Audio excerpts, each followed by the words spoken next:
Okay, well, I don't mind getting things started here. Welcome, everyone, to the fifth installment of the What I Wish I Knew series. This has been a very popular education series for our new executive directors in California. And today with us is Mattie Mendez to offer up some of her words of wisdom and the things that she wished that she knew first coming on as an executive director and what she'd like you all to know about your role in the organization. So thank you, Mattie, for joining us today. My name is Lawrence Heiner. I'm the Director of Training and Technical Assistance for Cal Kappa. We are your state association. We love to have educational pieces like this to help support your work. We really look forward to supporting you in the months and years to come. So with that, we also appreciate your feedback at the end. So Mattie, I'd like to give you as much of this hour as possible. So if you'd like to introduce yourself to the group here and maybe a couple of points about how long you've been in your role and the organization that you represent and kick things off. Thanks, Mattie. Thank you, Lawrence, and thank you to Cal Kappa for the opportunity to share what I wish I knew. I'm going to go into, it's going to be interactive. I want to learn more about you. If you know me, you know that one of the things that I love is to learn more about you. So I'd like for you to share um, your name, the location of your organization, what excites you the most about your position, your leadership anthem. So what I mean by that, is there a theme song? Is there a quote that you go by that, gives you your direction? And so for me, one of my theme songs is, when staff do something amazing or they've housed a person that's been homeless for 6 years, I'll go around and sing the Tina Turner song, The Best, and sing You're Simply the Best, better than all the rest. And I mean that as a community, I mean that as a county, I mean that as a state, that they're just simply the best. And you'll hear me sing that to different departments all the time. The other one is when we've struggled and we've achieved a goal and we've come over some obstacles. Oh Happy Day is my go-to song, and the department heads will share a story, and then they'll end it with Oh Happy Day, and they know that that means a lot to me. And so we're going to start, and we'll start with you, Lawrence, and then we'll start with Johnny, and then the rest. So if we can turn on our video cameras and then answer the questions, let's get acquainted. Thank you. Awesome. Thanks, Mattie. Thanks for including me. As I mentioned, I'm Lawrence Heiner. I'm the Director of Training and Technical Assistance here at Cal Kappa. We're located on J Street in Sacramento. We just moved our offices and we're very happy with our new offices. The thing that excites me the most about my position is the amount of creativity that I'm allowed to move things forward. And I think that's a wonderful part of community action. I really hold that close to my heart. And for my leadership anthem, I've always centered myself with Bob Marley. I admire his contribution to social movements.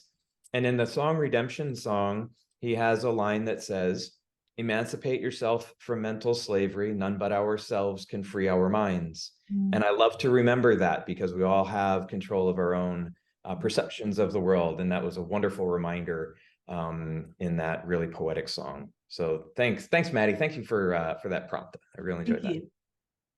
that. Johnny, right? Johnny Nolan? Yes. Yeah, thanks. Happy Friday, everybody. My name is Johnny Nolan. I'm in Sonoma County, California. Of course, we're all in California. So Cap Sonoma. What excites me the most about my position is lifting up my staff so that they can lift up the people in our community. I love to be a serve the servants leader.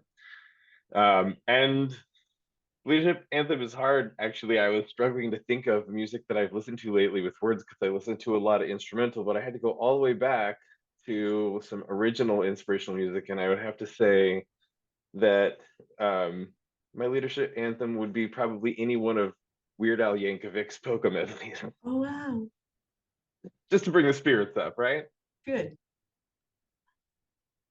Okay, Claudia?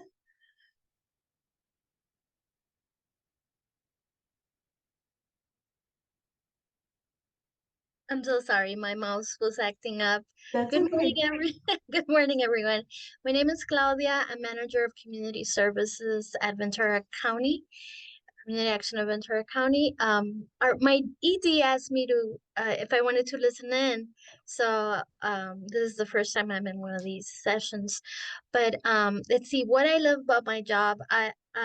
I also get the chance to be creative and also get the chance to work with an amazing team. And I really believe that my job is to be there for the team and step in and encourage them and just get them what they need so that they can do their job as best as possible. So I really like to keep a communication open, and whenever an obstacle or an issue arises, address it right away.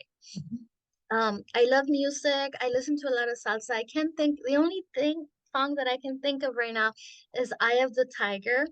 And I think the reason why I like that song is because I really think that um with with hard work and practice, you might be lacking something, but again, if you try, if you learn, if you practice, if you train, you can achieve it. And I really believe that. And so that's the only song that I can think of. I love it. Thank you. And Thank you. uh-huh. And do I pick someone? Yes, sure. Okay, so that would be Mary. Mary Alice? I thought I would just sneak in, Mattie. You didn't let us sneak in.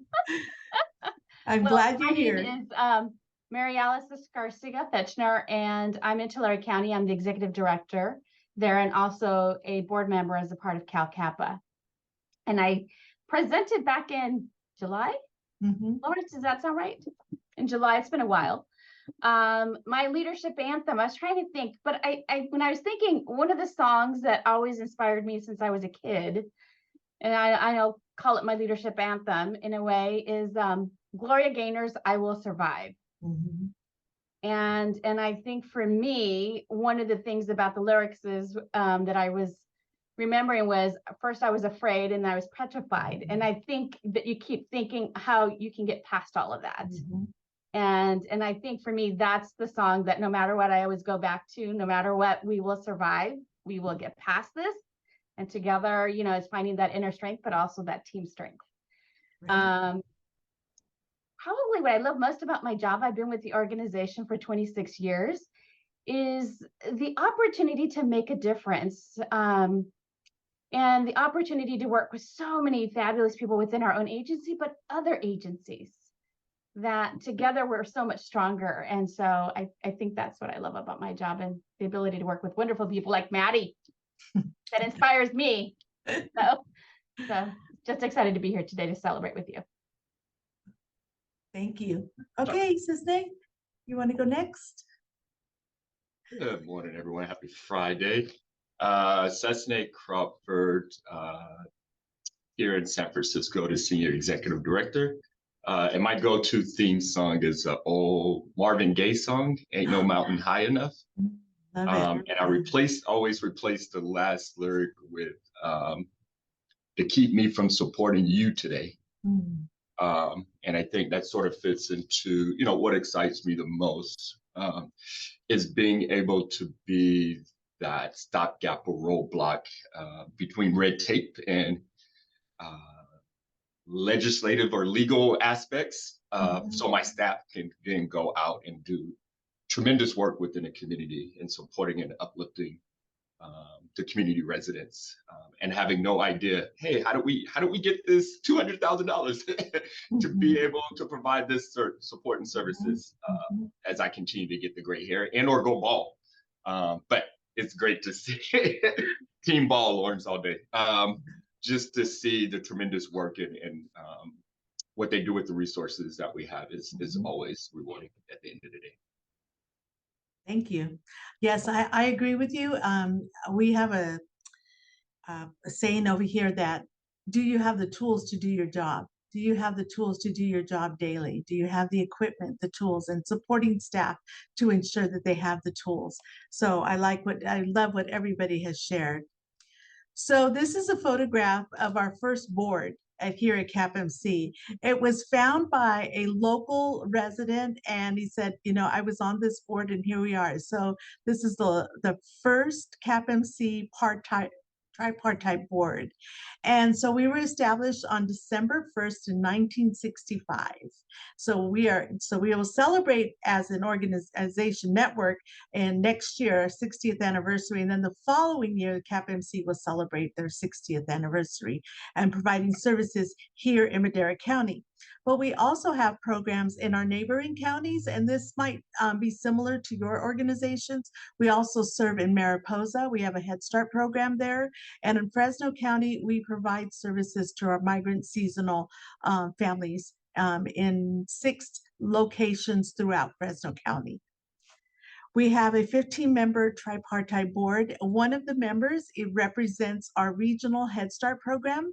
And so they come, they share, they communicate what's going on in the Head Start programs to the board, and then relay information from the board back to the Head Start parents. So we really like that structure of having that open dialogue. And when we come to situations where we may be an impasse between the policy council and the board of directors, we have a policy for that, but we usually can resolve issues just by having open dialogue and communication with our Head Start parents. We have a total of about 290 employees. We have been over 300 employees, but with the closing of some of our center has reduced the number of staff that we have. So I'm the executive director, and here's an interesting fact. I'm going to go to this slide. This is the organizational chart for Madera County. And as you can see where the stars are, I work for Madera County, but yet the 290 staff work for the nonprofit CAPMC. So what I love about this org chart is you will not see this in many county organizational structures.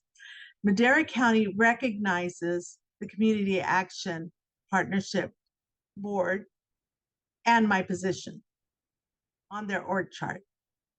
This is very rare. You won't see this in county organizations.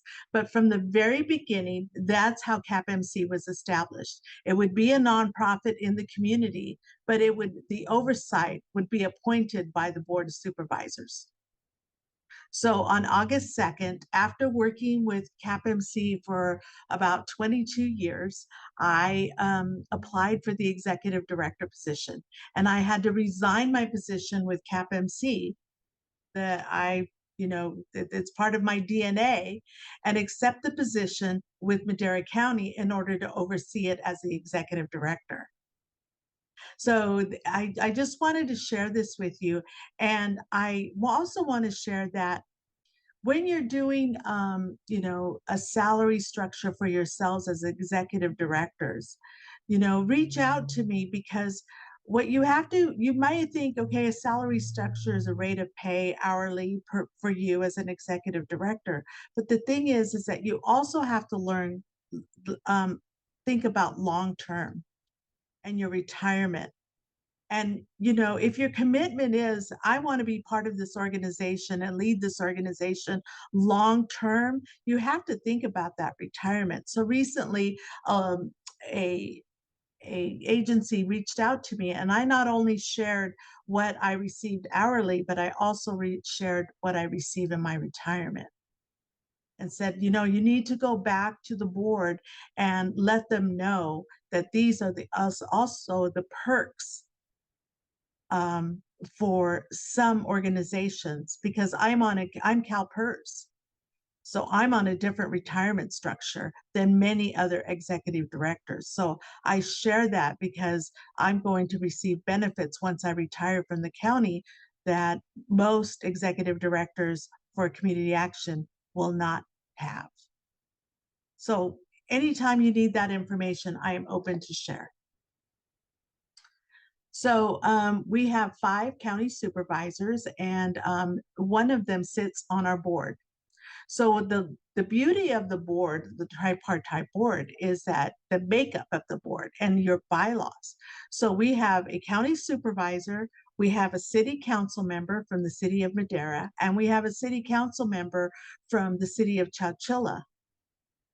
So our tripartite boards that Community Action provides brings this wealth of knowledge and relationships, helps build relationships, and engages in conversations that normally do not happen at city council meetings or at board of supervisors meetings.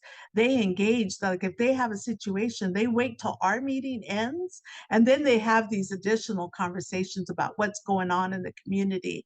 And so I tend to listen in to see how we can support their needs. But it's interesting. It's very the tripartite board. I supported 100%, and we chose to maintain our 15-member tripartite board.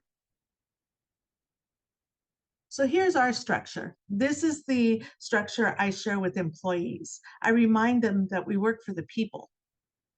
I remind them that, you know, in their checks, they're going to pay federal and state taxes. So we want to be excellent stewards of taxpayer dollars, because that we're, you know, some of the money that we're receiving is their taxpayer dollars. And I share that we are under the umbrella of the Board of Supervisors. The Board of Directors oversee my position as the Executive Director. And then these are the departments that we have within the organization. Are there any questions so far? Is it anybody have something? I want to make this relevant, so please raise your hand if you want something to share, or you're similar. Anybody similar to the structure I just presented? So I have a question, and I know you kind of talked about this to start off, but I'm still a little confused. So are you considered a public cap or private cap? Is it a Both. hybrid approach? What does that look like? So it's both. So with the Secretary of State, we are a nonprofit. But many of the, for my position, I'm more public. My relationship is public and private. So I just do both. So I can relate to community action agencies that say we're public. I can relate to that because I work under the CAO. But we do not have a department specific for health and human services like many counties do that CSBG falls under. They just appoint me to receive the CSBG funding and then apply for other funding and operate CAPMC. So I always answered that we're both. Hey, Mattie, do you have any direct reports? I have the CAO, the county CAO. He is a county administrator. I report to him, Board of Supervisors, the Board of Directors, and any other funders that, you know, I sign contracts with. But yes, I Wait, so report to the CAO. You report to them, but does anyone report to you? Yes, so these departments that I'm about to present, the department heads report to me. My office is here at CAPMC. I am not located at the county office. I'm here at CAPMC, and this is where they'll find me, or I have to go over to the county for a meeting. But here are our programs.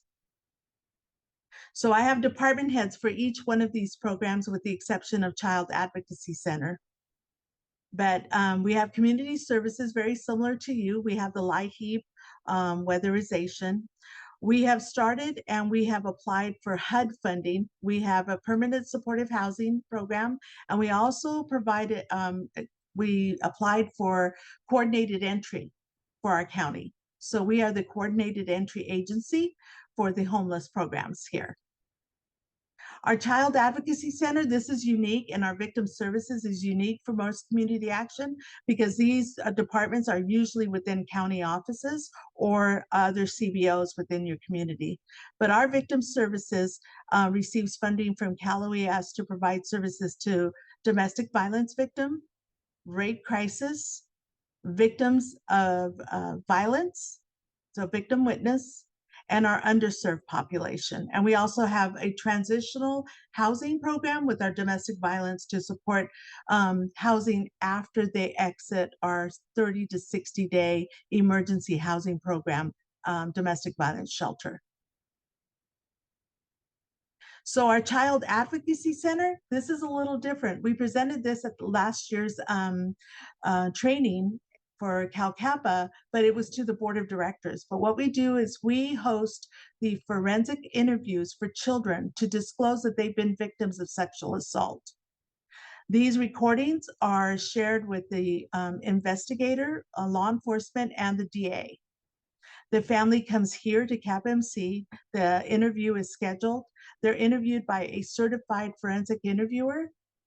And there's an observation room where the DA's office and law enforcement and social services listen to the recording and then determine if the child is safe and can return home, or if the child needs to be removed from the home.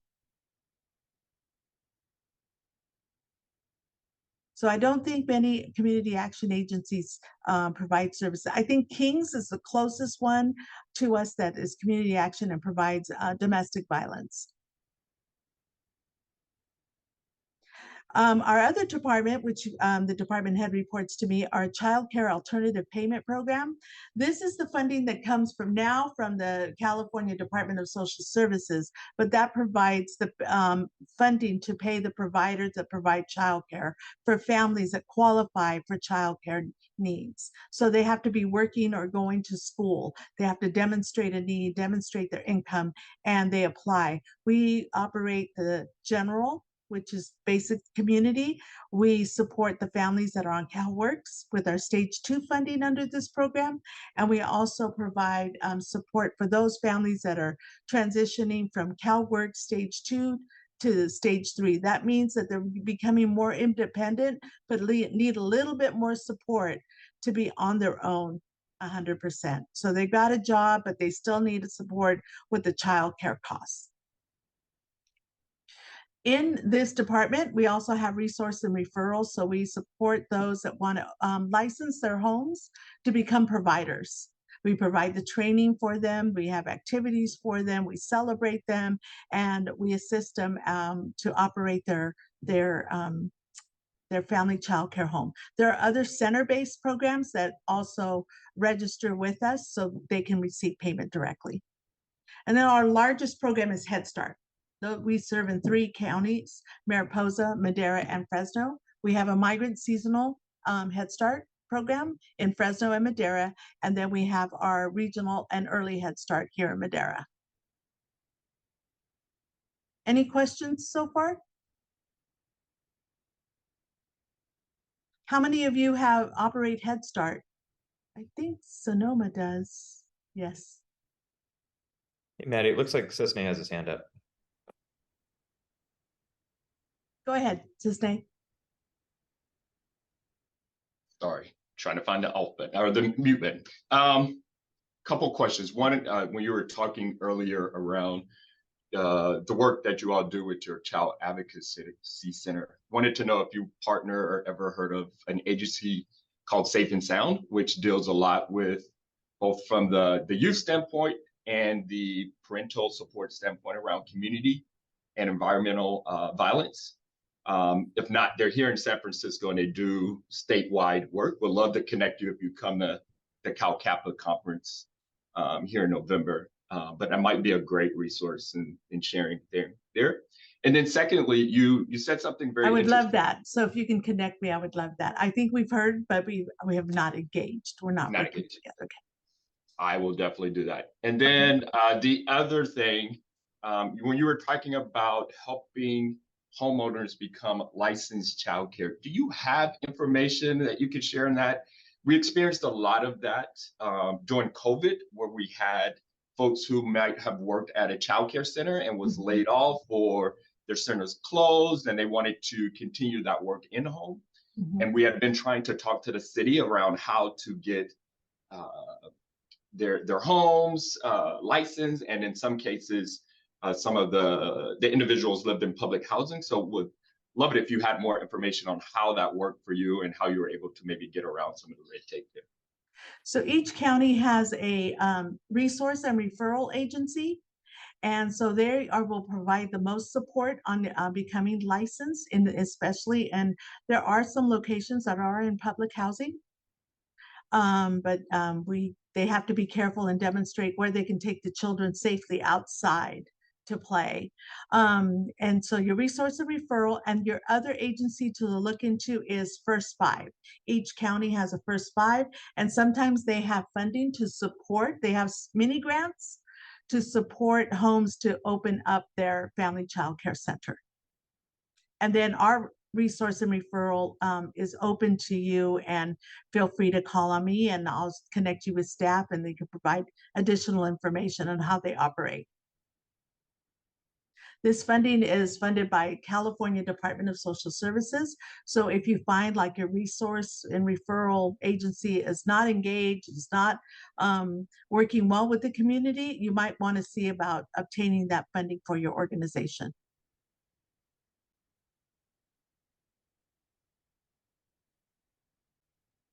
Thank you. Hi, Mattie. I have a question. I'm sorry. That's okay. Hi there. Hi, I'm Tashera with Foothill Unity Center, and I just had a question about your the victim services that you mentioned. And I put in the chat, I put domestic DV services. And so I was just wondering if you also offer within your DV services community mental health or DMH, and does that make you eligible? Like, do you receive kind of DMH funding or any funding like for counseling or anything like that for the victim services? So once there's been a police report, they are connected with the Victims of Compensation Board, and that will assist them in providing the additional services in mental health, behavioral health. But we have a great relationship with our behavioral health department that we provide a referral over to behavioral health. But the majority of the individuals served at behavioral health need to have Medi-Cal. Okay. Right. So we have to do something more than that because we have a lot of private insurance victims. And so we have a list and then we try to connect them. But the most important is to be filed for their victims of compensation. So one of the things I should share here is, did you know that if your family member dies in an accident and they are a victim of crime because they were killed by someone, a drunk driver, the victim of compensation will assist in the cost to bury your family member. Most of the residents do not know that. And so when I hear something that's occurred, I try to find the family to let them know, contact your victim services. Usually law enforcement will have a card and they'll share a name, but it's really important that they register with victim of compensation. And especially on the mental health, because in domestic violence, a survivor can feel very strong today, but next year something could trigger, or the perpetrator could be released from prison, and all of those fears and anxiety rise up again, and they're in need of mental health. By filing that victims of compensation claim, it allows it to be opened at any time.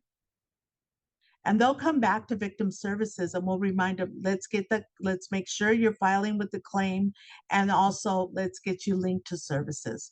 And we're trying to expand support groups. I think in addition to mental health services, support groups are really needed for our victims.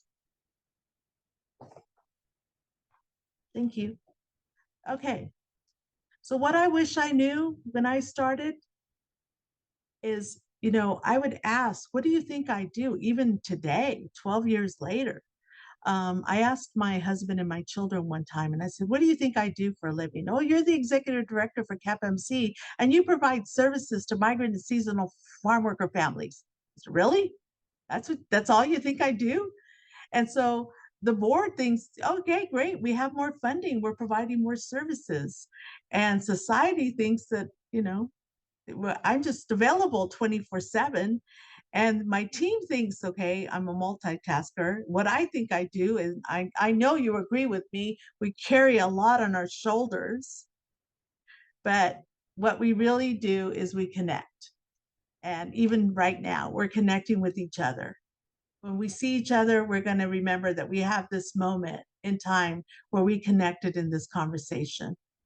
And we connect, if we cannot provide, we're going to find resources of an agency that can provide those services. So a nonprofit executive director position is very difficult. But just know that you are not alone, because you have Mary Alice, myself, you have David Knight, you have others that can really listen to your struggles and try to help you walk through them. Because even if we take our issues home with us and try to discuss it with our families, we have to give the whole story. But if I have an issue and I share with Mary Alice and I've said, I'm just not connecting with my HR director, she might say, oh my gosh, I might be having the same issue. Oh, okay, that's all it takes. And we're both on the same page, and then we might be able to get some strategies from each other. So when we talk about networking, it's really important that we network with each other and we stay in contact.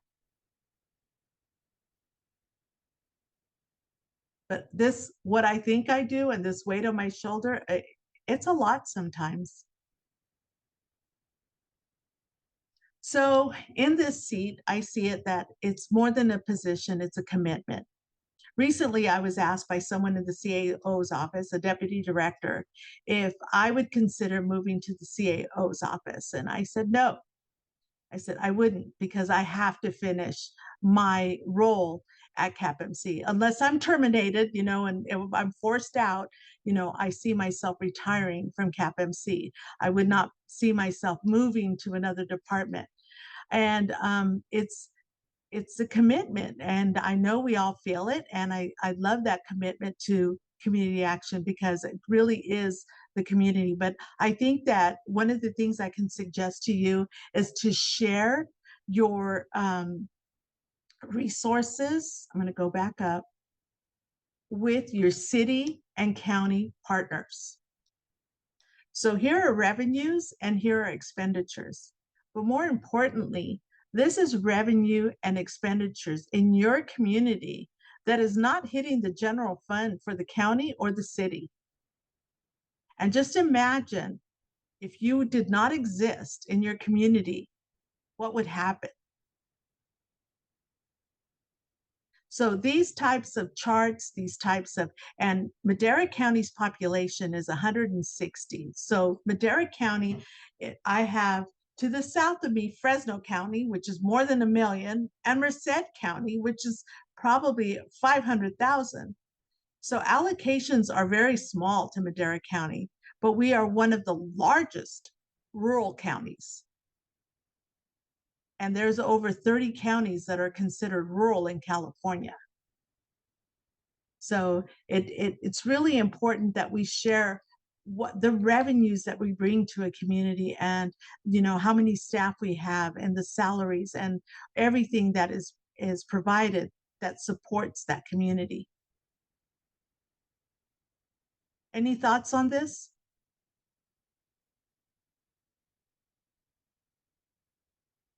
Okay, go on. So I feel that I'm confident, but I always have to remind myself, stay humbled. Remember to listen. Try to understand first and to be understood. So I think if I come in contact with someone in the community, I try to, okay, let's just sit down and let's hear the issues. Let's try to work through the issues. And I think one of the things that I want to do is build a confidence within staff. So one of the trainings that we provide is strength finders. You may have a strength that you utilize less than another strength, but you still have that strength. It's not a weakness. It's still a strength within you.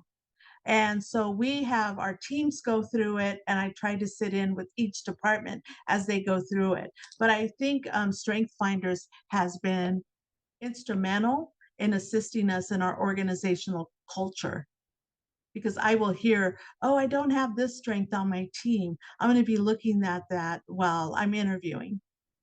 So strength finders, and then there's strength leadership.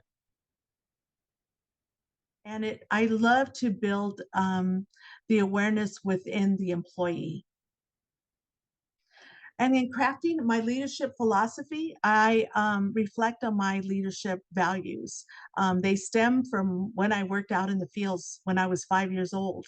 I remember, what am I going to do with my life? Where am I going to go? Is this going to be my life? Am I going to be out here in the fields? But I remember conversations with my mom and dad sharing with me, if you want to go to college in China, we'll figure out a way to send you to China. It's China. Why would I go to China? But, they would, they knew that school was important, but that was not the norm in our culture.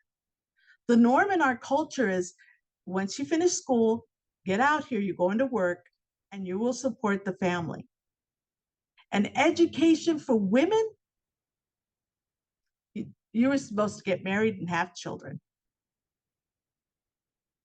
So I was proud of my parents that they took a different approach.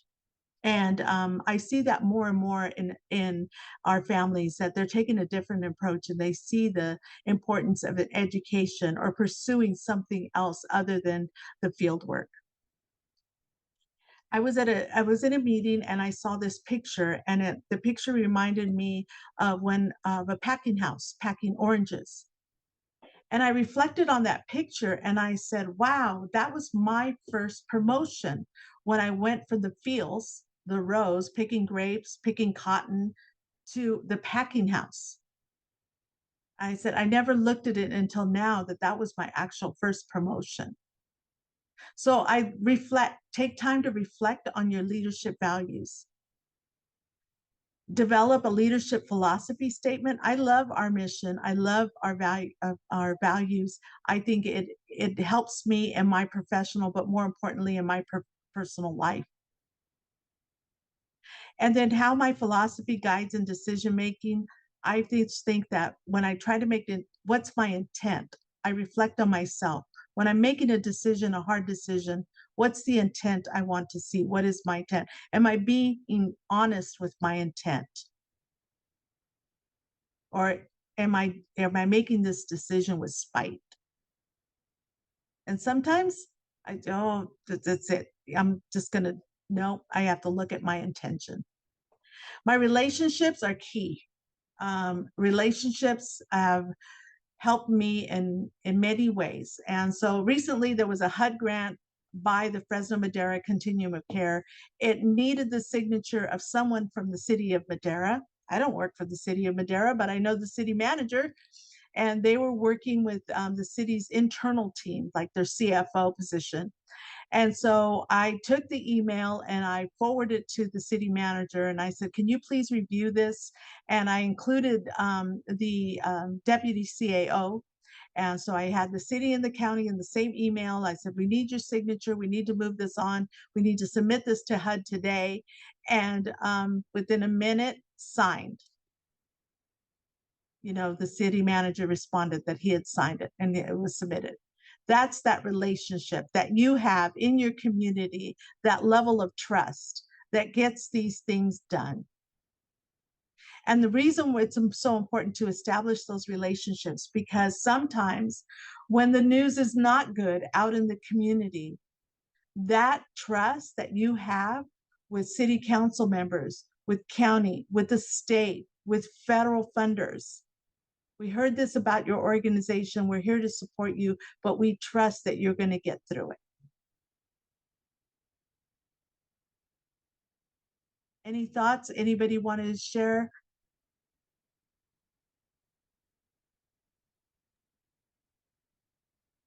Go ahead, Mary Alice. Yeah, I was just going to say that I think, and certainly love what you're saying, and it certainly reminds us to kind of step back. I think one of the things that I always share with my leadership team and with myself is give ourselves some grace. Mm-hmm. We're all human beings. I think the wonderful thing about being a human being is that we make mistakes, and they're not mistakes if we learn from them and we move forward, and we stay humble. And, you know, we had a staff development day on Wednesday, and then I had another fundraiser in the evening. And we had one of our participants share, and he goes, "Oh, I have butterflies in my stomach." And I said, "David," I have butterflies in my stomach all the time. It keeps us humble. Let's celebrate together. Yes. And let's be fearless. So I think that's one of the things as an executive director. I think stay fearless, be fearless. We're here to That's support great. you. Okay.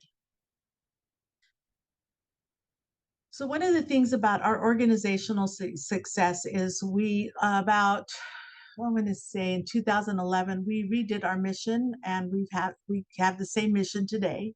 We rewrote our vision, and we incorporated the promise of community action. And we established values with definitions. What does it mean? Because the definitions of our values of trust, honesty, responsibility, they can mean different things in an organization than they do to us personally. So we review those with new employees. We remind staff, "Oh, you cared about this person, or the specific action that was taken," and we identify those and we try to recognize those. We just found Vengage. Does everybody know Vengage? It's in the Microsoft Office in your inbox, but it is a way for staff to share on our SharePoint stories within the organizations that only we see.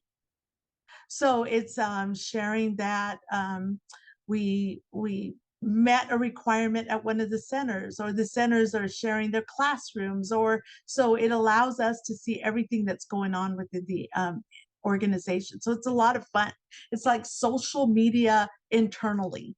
So it's it's our own Facebook page. So I love the fact that we're all unique as community action, but yet we are connected. We are, community action. I love our Central Valley community action. I love our Southern community action. I love our Northern, but we're all unique because we work in different parts of this huge state. And the services we provide are different. So I would suggest that you make time to get to know yourself, to spend time on you, develop yourself, take leadership classes. I know Lawrence is a great trainer on other things other than what we see at the conference. He can provide that not only to you, but as a team. And one thing I invested in myself recently was a coach. I felt like I'm not getting this off my chest, and so I took my strengths and I found a coach, and I invested, and I just had this person to listen and then reflect back how I needed to, what I needed to work on, what were my deltas, what were my things that I was struggling with. And I really was thankful to the organization that they provided that support for me. So I also sit on committees and civic groups, and I know that you probably do too. You're part of your community, and this is for others to know who you are, to know about the organization. But civic groups are a lot of fun. Conferences, we have the Cal Kappa conference coming up. We're all there. But I was sad to see for the Region 9, for the convening, that there wasn't as many agencies from California. So I'm hoping that maybe that will increase over time. But the Region 9 convenings are very important because that's demonstrating support to agencies in Nevada, in Arizona, and Hawaii. So I hope that next year that you will participate in the Region 9 convening. Support staff training. This is what I learned at the very beginning when I wanted to provide training for staff, is provide them the training from the source. So when it was programmatic, then I went to the funder and said, "What TA system do you have?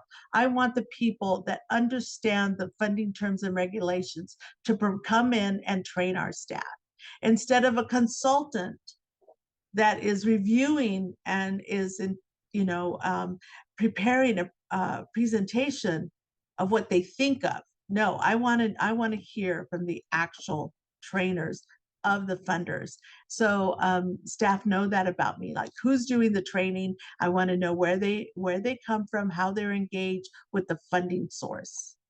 So for Head Start, the TNTA system is STG for Region 9. And many of those trainers came from CAPMC, like 5 or 6 of them. And so I'm like, okay, I've already trained them. I need other people to come in and train us for Head Start. And so they Cynthia understands that. But give them the best, provide them the best training. Participate in work groups. We have Live Well Madera County. It is a building on the health of our community. And so it engages all of the communities from Anthem to Calviva locally. And so we're able to get together and work on heart disease, diabetes. And yes, we don't have the time, but the importance of participating in those work groups is getting to know different people that hopefully will know more about your organization. And if something comes up, they will think about supporting you or providing that funding to your organization. Connect with peers after meetings. Sometimes that, you're on 24/7. And sometimes I know I've called Mary Alice and it's after 5. And we're trying to have, talk about something and work it through and seek her advice, but, be there for each other. Strategic partnerships, we have our regional partnerships, our state and national partnerships. And here's the plug, NCAF. So what does David Bradley do for us? He does a lot. But I challenge you to attend the NCAF conference. I believe it's going to be in March of 2024. Many of us attended in 2023. And we got to see the work that he does. And he plans to have a very special celebration for the 60th anniversary of CSBG. So there is an NCAF 199 club where we sign up, we use our personal dollars and we submit, and you become part of the 199 club. And then if you choose to be part of the 500 club, it's not 199 plus 500, it's a total of 500. And he has special pins that are designed that you can wear proudly and show that you support NCAF. NCAP. I was just elected as the treasurer for NCAP. I was the Region 9 rep. I was a board member on CalCappa, but during my election, I had to leave my position as the CalCappa Region 9 board member. So I just, be a part of NCAP, make sure that you pay your membership. But if you don't pay your membership, ask yourself, why not? Why don't I feel connected? And share that with myself, with your Region 9 rep, and let us know, because we do want to know. NCAP wants to know. I can tell you the board that represents members, executive directors across this nation want to know, why do we have this long list of agencies that are not members of NCAP? And NCAP, Denise will say it herself, we work for you. We work for the network. And then the Region 9 board. So the Region 9 board, they meet, I believe it's quarterly, but, be engaged, see how you can support the Region 9 board, especially again, for those, there are less of us in Nevada and Arizona, but many of them are public. So it's hard for them to feel connected with us that are operating nonprofits. But I hope that you will take time to meet them at the convention and get to know them. But more importantly, I hope that our CalCappa conference encourages, that it enlightens, sparks something with them to want to come to California and attend our conference, because that's how good it is. And they can receive information. I know it's specific for California, but they can receive information that they can take back to their states. Any comments?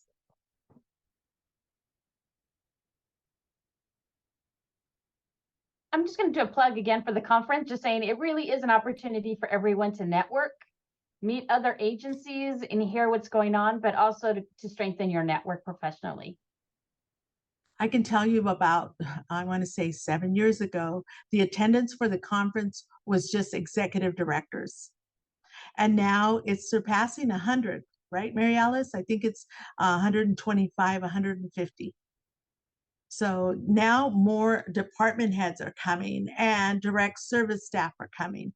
And so we hit a gold mine when we hired David Knight, and he has brought a lot of his knowledge from his previous experience to Cal Kappa. You know, while we're plugging the conference, one more thing that I will draw to your attention is there is a pre-conference session specifically for board members. So if you're looking to engage and train your board members, you may look into that pre-conference option for them. Thanks, Mattie. For the NCAP convention, it will be in Seattle in 2024. They have not released the location for the Management Leadership Training Conference yet. They haven't released the dates or the location. NCAP has been struggling to identify a location, but I think they're very close. So we should be hearing about that. The other thing is CCAP.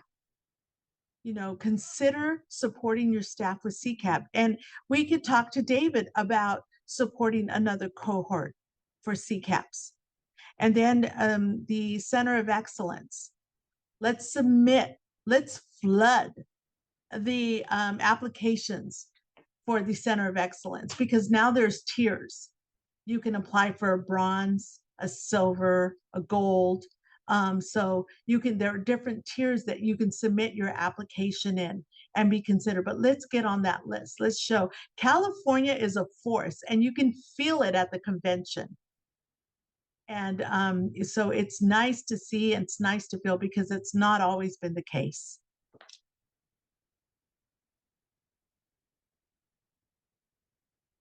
Are there any questions?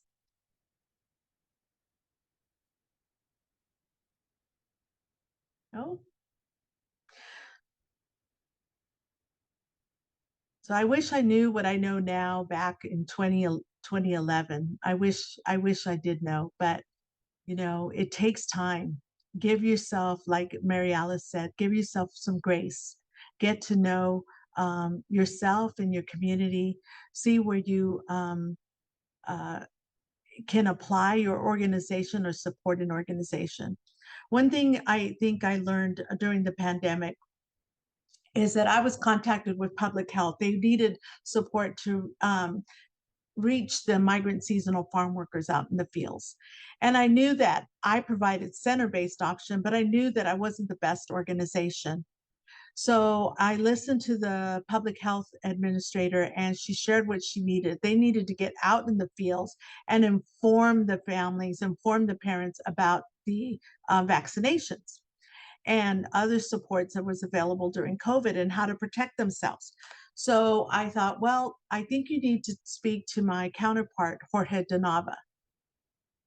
And so I set up a meeting and introduced Jorge with Public Health Director for Madera County, and they had a conversation.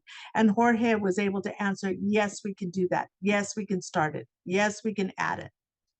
So the application process went from submitting it to the County Board of Supervisors from Public Health and removing CAPMC to adding CVOC. And this assisted Jorge to build that relationship within our community. So brought him about $900,000 of funding. But it supported him to get to know others in the county and in the city structure. And now I see other departments say, hey, have we considered CVOC?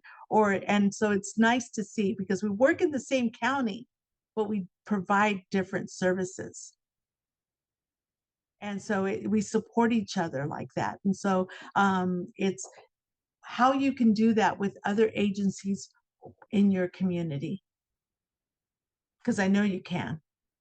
and it's important.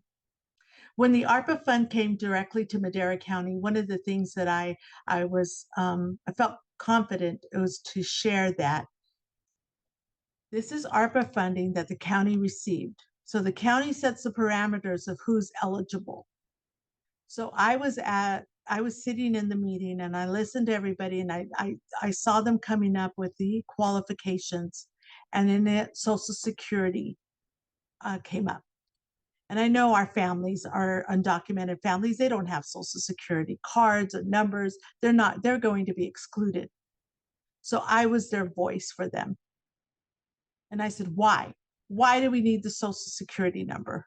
Why can't we help these families with these numbers? Why do we have to add that in this eligibility component? And they said, okay. And I was able to serve with rental, mortgage, and utility assistance for our migrant and seasonal families in our community. Because I said, if we don't help them, then they will be homeless. So you are that voice in your community. And I know that I'm, saying things that you already know, but don't give up. Never give up. My last thing is to want to share my contact information. As executive directors, one of the things I notice is that when I see a business card from an executive director, I go right to the direct line and I want to see if they have an extension. For me, it's important that you have my direct line to my voicemail, that you don't call my agency and then type in, ask for an extension, that you are able to connect with me. And the other thing I provide, and I provided to all of my staff, is my agency cell phone number. So I ask you to consider that for your business card.